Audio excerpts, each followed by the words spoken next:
Assalomu alaykum va rahmatullohi va barakatuh muhtaram aziz talib ilmlar. Inshaalloh bugundan ustozimiz Shayx Yusuf Davron hafizahullohning Al-Qawaid al-Usuliyatul Muassira degan mana bu o'zlarining qalamlariga mansub bo'lgan kitobdan inshaalloh usuliy qoidalarni o'rganamiz. Bu kitob ustozning shu doktorlik dissertatsiyasini yoqlayotgan paytlarda yozilgan kitobdan inshaalloh shuni qo'limizdan kelgancha o'qib o'rganamiz. Juda ham bir manfaatli kitob.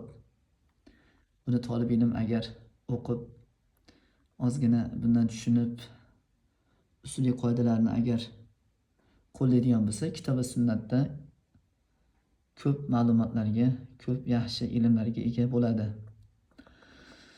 Muqaddima: Innal hamdalillahi nahmaduhu va nasta'inuhu va nastaghfiruhu va na'udzu billahi min shururi anfusina va min sayyiati a'malina. Man yahdihillahu fala mudilla lahu va man yudlil fala hadiya lahu. Va ashhadu an la ilaha illalloh wahdahu la sharika lahu va ashhadu anna Muhammadan abduhu va rasuluhu. يا أيها الذين آمنوا اتقوا الله حق تقاته ولا تموتن إلا وأنتم مسلمون. يا أيها الناس اتقوا ربكم الذي خلقكم من نفس واحدة وخلق منها زوجها وبث منهما رجالا كثيرا ونساء واتقوا الله الذي تساءلون به والأرحام إن الله كان عليكم رقيبا.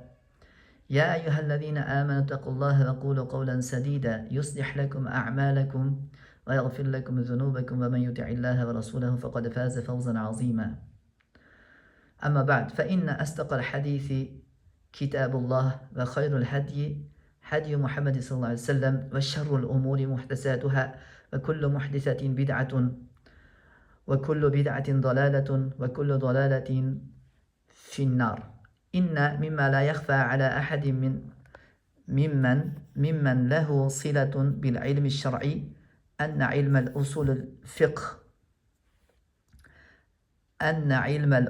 الفقه من أعظم العلوم الشرعية قدرا وأرفعها مكانة وأسماها منزلة لأنه يبين طرق استنباط الأحكام واستخراجها من النصوص الشرعية.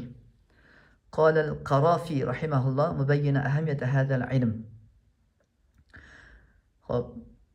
Alloh taolaga ham sano aytganlardan keyin mana xutbadan keyin bu ustozimiz aytayaplarki, albatta bu shar'iy ilmlarga aloqasi bo'lgan, shar'iy ilmlarga bog'langan kishi uchun maxfiy emaski, albatta usul fiqh ilmi bu shar'iy ilmlarning eng qadri baland, qadri buyuk va manzilati, makonati yuksak ilm ekanligi, bu ilmga ozgina shu bog'langan odam bu narsani biladi. Va asmaha manzilatan, va bu usul fiqh ilmi manzilati juda ham yuqori darajada turadi shar'iy ilmlar ichida.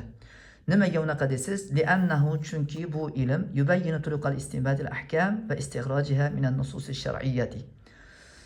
Chunki bu usul fiqh ilmi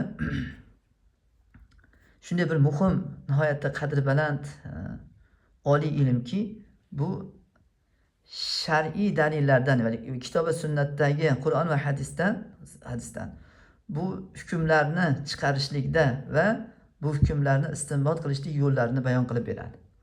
Bu ilmning nihoyatda yuksak, oliy shar'iy ilmlar ichida qadri baland ekanligini katta ko'p olimlar bayon qilishlar ekanlar. Shulardan bittasi mana Qarofiy rahimahulloh aytgan ekanlarki, bu ilmning ahamiyatini bayon qilgan holatda, agar usul fiqh ilmi bo'lmaganda lam yasbut min ash-shar'iyyati qalin va kathirun. Shariatdan ozi ham ko'pi ham sobit bo'lmagan bo'ladi. Ya'ni isbot qilinmagan bo'ladi. Nimaga uni deyapti desiz? Fa inna kulla hukmin shar'iyyin, haqiqatda har bir shar'iy hukm la budda lahu min sababi mavdu'in. Uni mavzusini sababi bir mavzu, ya'ni mavzu degani min sababi mavdu'in. Bir sababi bo'lmasdan iloji yo'q. Bir shar'iy hukmni, har bir shar'iy hukmni o'ziga xos sababi bo'lmasdan iloji yo'q. Va dalilun yadullu alayhi va ala sababihi. Va uning nima uchun bunday hukm chiqarganligini, sababini bayon dalil bo'ladigan, ifoda etadigan dalil bo'lmasdan iloji yo'q. Fa idza alghayna usul al-fiqh, alghayna al-adilla. Agar biz bu usul fiqhga, ya'ni shu usul fiqh ilmini agar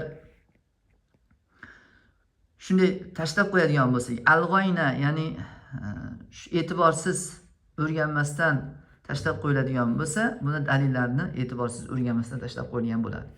Fala yabqa lana hukm va la sabab. Bizga agar bu ilm bo'lmasa, hukm ham sabab ham qolmaydi. Albatta shariatni isbot qilishlik dalillarsiz va qoidalarsiz bu quruq havoning o'zi bilan, nafs havo bilan bu ijmoning xilofidir deydilar.